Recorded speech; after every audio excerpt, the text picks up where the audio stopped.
अस्सलामुअलैकुम, मैं हूं सबा भट्टी और आप देख रहे हैं MAT20 न्यूज HD। आइए नजर डालते हैं आज की अहम खबर पर।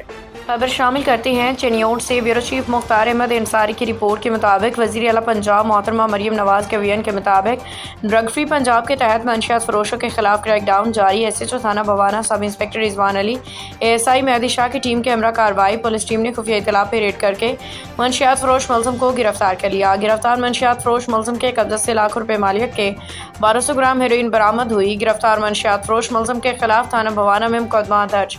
मज़ीद तफ्तीश जारी। जिला भर में मुनशियात फरोशों के खिलाफ स्पेशल मुहिम के तहत क्रैकडाउन जारी है।